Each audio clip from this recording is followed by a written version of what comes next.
over the next 2 weeks, we're going to get to watch 8 teams from Asia battle it out to see who will make it to Stockholm for the OWCS finals. For some reason, only 2 of these very stacked teams are going to be able to make it, so it's going to be a very tight race, and everyone is going to be bringing their A game. Today, I'm going to be going over each team that is competing in Stage 2 and giving my predictions as to who will win OWCS Asia Stage 2. If you like Overwatch esports, consider leaving a like and subscribing to the channel for more Overwatch content. Let me know who you think will win in the comments below.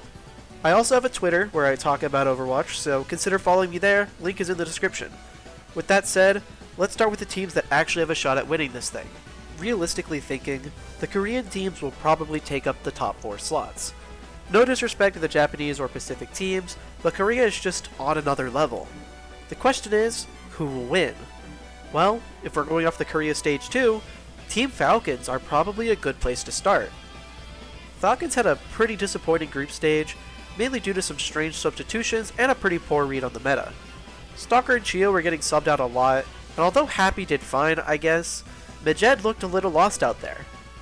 Once Falcons went back to their roots and mainly played with their normal rotation, they did look a lot better.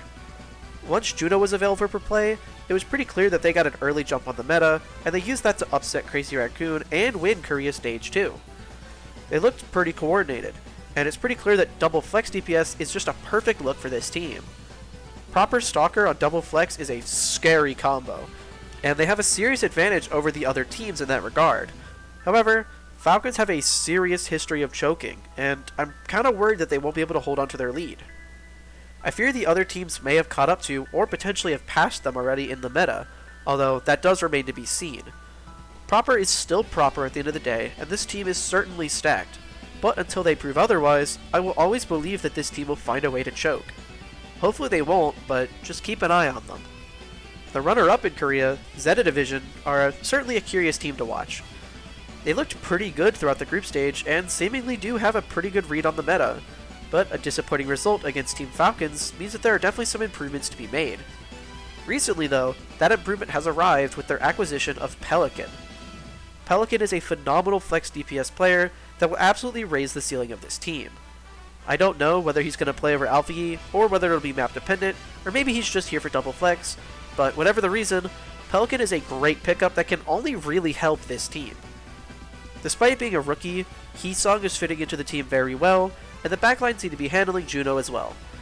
I really love glazing Bernard, but his RAM definitely needs some work in order to beat Team Falcons, so hopefully these Weepsoft have really helped this team understand the meta. Zeta seem to be a contender for Stockholm, and maybe they can finally win something this year. The other major powerhouse in this tournament is definitely Crazy Raccoon. Yes, they didn't really look all that great in this meta, specifically with Lip on Mei, but hopefully that doesn't really matter due to the recent signing that they got, being Knife. Knife has been fantastic and criminally overlooked for quite a long time, so it's pretty cool to see him get a chance on such a great team. I mean, imagine going from the Vegas Eternal to Crazy Raccoon in 1 year. Pretty crazy stuff. As a whole, this team is still their dominant selves. I'm not really all that worried about Shu and Chorong figuring out Juno, so the real question this team faces is whether or not they can adapt quick enough. I mean, they've done it in the past, both in Stage 1 Korea and at Dallas, so who's to say they can't do it again? A team with Lip and Shu is bound to perform, so I'm curious to see how this new signing helps them. Crazy Raccoon are expected to make it to Stockholm, and to be honest, anything less than that is a disappointment for this squad. I personally think they'll bounce back as they have before, but their placement remains to be seen. The other Korean team, Poker Face, is a lot more interesting. They are definitely not the favorites to win, but I think a lot of people are overlooking this team. The fact that they even made it here is a testament to how much this team has grown. This team is highlighted by several former Overwatch League players, such as Fixa, Choi Se-won, and Bella's Rhea. Proud, on the other hand, has been on an absolute tear as of late, really showing that he is a top-tier player who should get the recognition he deserves. As a whole, this team is really not to be trifled with, and I really think they have a possibility of getting an upset.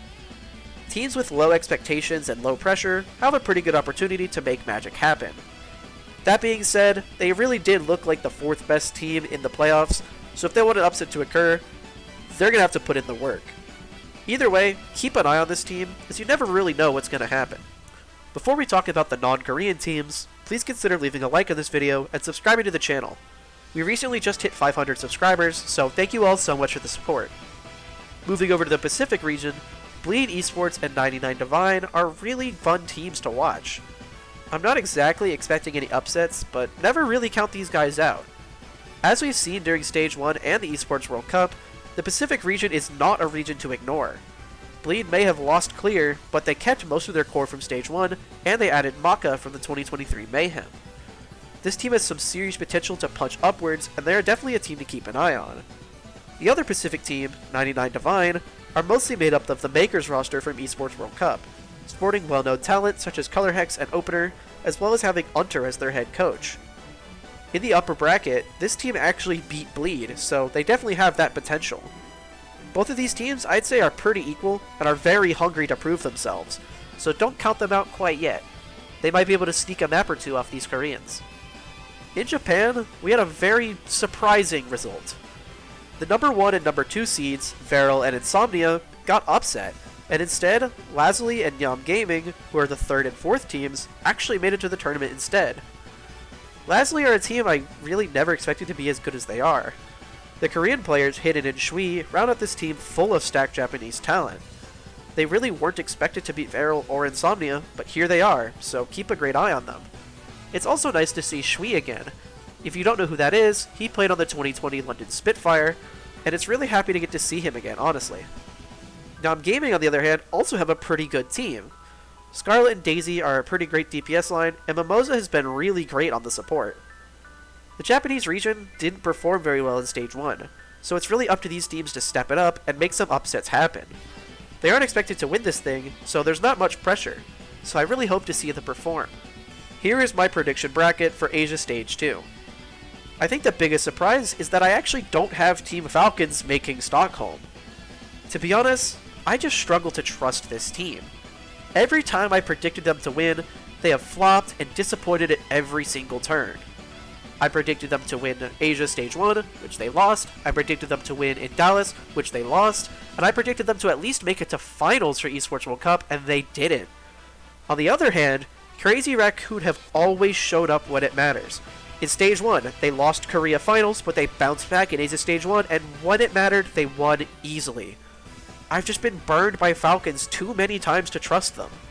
I really do hope they do better than I'm predicting, and I really hope they prove me wrong.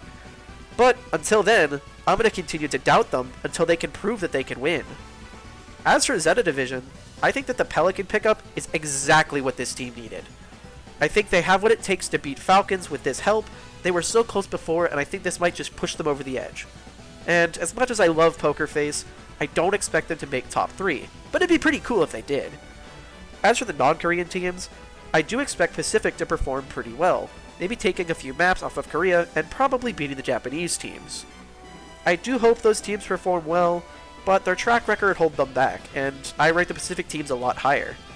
I'm fully expecting to be completely wrong on my entire bracket, and I really can't wait to see the results of this tournament. Thank you all so much for watching. Who do you think will win OWCS Asia Stage 2? Let me know what you think in the comment section below, and let me know what other kind of content you might want to see from me. If you like my stuff, consider subscribing to the channel, as I've got a really nice catalog of other Overwatch content. So if you like Overwatch, check that out. If you like to see anything else from me personally, like I said before, I have a Twitter, consider following me, link is in the description, check that out. Thank you all so much for watching.